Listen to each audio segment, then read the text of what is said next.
RCB 18 ವರ್ಷ ಆದಮೇಲೆ ಗೆದ್ದುಬಿಡ್ತು ಅಂತ ಖುಷಿಯಲ್ಲಿ ವಿಜಯೋತ್ಸವವನ್ನು ಆಚರಿಸೋದಕ್ಕೆ ಮುಂದಾಗಿದ್ದಂಥ ಸಂದರ್ಭದಲ್ಲಿ ಕಾಲ್ ತುಳಿತಾ ಇತ್ತಲ್ಲ. ಈ ಪ್ರಕರಣ ವಿಚಾರಕ್ಕೆ ಸಂಬಂಧಪಟ್ಟಂತೆ ಈಗ BK ಹರಿಪ್ರಸಾದ್ ಅವರು ಸ್ಟೇಟ್ಮೆಂಟ್ ಕೊಡ್ತಾ ಇದ್ದಾರೆ. 11 ಜನರ ಸಾವಿಗೆ ಯಾರು ಹೊಣೆ ಅಂತ ಹೇಳಿ ಸರ್ಕಾರ ಹೇಳಬೇಕು. ಸರ್ಕಾರ ಹೇಳಬೇಕು ಯಾರು ಹೊಣೆ ತಗೊಳ್ಬೇಕು ಅಂತ. ಹೀಗಂತ ಮಂಗಳೂರಿನಲ್ಲಿ ಪರಿಷತ್ ಸದಸ್ಯ BK ಹರಿಪ್ರಸಾದ್ ಹೇಳಿಕೆಯನ್ನು ಕೊಟ್ಟಿದ್ದಾರೆ. RCB ರಾಜ್ಯದ ಅಥವಾ ರಾಷ್ಟ್ರದ ಟೀಮ್ ಅಲ್ಲ, ಅದೊಂದು ಫ್ರಾಂಚೈಸಿ ಅಷ್ಟೇ, ಎಂಟರ್ಟೈನ್ಮೆಂಟ್. ಏನಾಗಿದೆ ಏನಾಗಿಲ್ಲ ಅನ್ನೋದನ್ನು CM ಹೇಳಬೇಕಾಗತ್ತೆ. ಈ IPL ನಡೆಸೋರು ಸಾವಿರಾರು ಕೋಟಿ ಮಾಲೀಕರು ರೀ. ಪ್ರಾಣ ಕಳ್ಕೊಂಡವ್ರಿಗೆ BCCI 1 ಕೋಟಿ ಕೊಡಬೇಕು. ಅವರು ಹೊಣೆ ಹೊತ್ಕೊಳ್ಬೇಕು. ನಾನು ಸರ್ಕಾರಕ್ಕೆ ಒತ್ತಡ ಮಾಡ್ತೀನಿ ಇದ್ರ ಬಗ್ಗೆ, BCCIನಿಂದ 1 ಕೋಟಿ ಕೊಡಿಸ್ಬೇಕಂತ.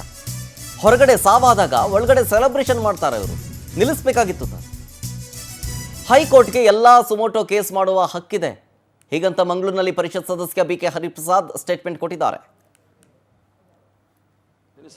RCB ರಾಜ್ಯದ ಟೀಮ್ ಅಲ್ಲ ಅಥವಾ ರಾಷ್ಟ್ರದ ಟೀಮ್ ಅಲ್ಲ.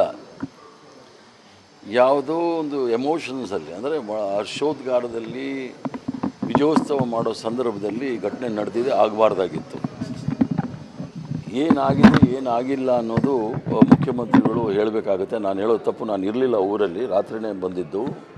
ಮತ್ತು ನಾನು ಇಷ್ಟೇ ಹೇಳೋದು, ಈ IPL ನಡೆಸ್ತಕ್ಕಂಥವರು ಕರೋಡಪತಿಗಳಲ್ಲ, ಸಾವಿರಾರು ಕೋಟಿ ಮಾಲೀಕರು. ಯಾರ್ಯಾರು ಪ್ರಾಣ ಕಳ್ಕೊಂಡಿದ್ದಾರೆ BCCIಯಿಂದ 1 ಕೋಟಿ ಕೊಡಬೇಕು ಅಂತೇಳಿ ನಾನು ಒತ್ತಡ ಮಾಡ್ತೀನಿ, ಸರ್ಕಾರಕ್ಕೂ ಒತ್ತಡ ಮಾಡ್ತೀನಿ. ಅವರು BCCIಯಿಂದ 1 ಕೋಟಿ ಕೊಡಿಸ್ಬೇಕಾಗುತ್ತೆ. ಈಗ ವಿಧಾನಸೌಧ ಅಂದರೆ ಸರ್ಕಾರ, ಅದರ ಬಗ್ಗೆ ನಾನು ಇವಾಗೇನು ಹೇಳಕ್ಕೆ ಹೋಗೋದಿಲ್ಲ. ಎಲ್ಲರೂ ಸಹ ದುಃಖದಲ್ಲಿದ್ದಾರೆ. 11 ಜನ ಪ್ರಾಣ ಕಳ್ಕೊಂಡಿದ್ದಾರೆ.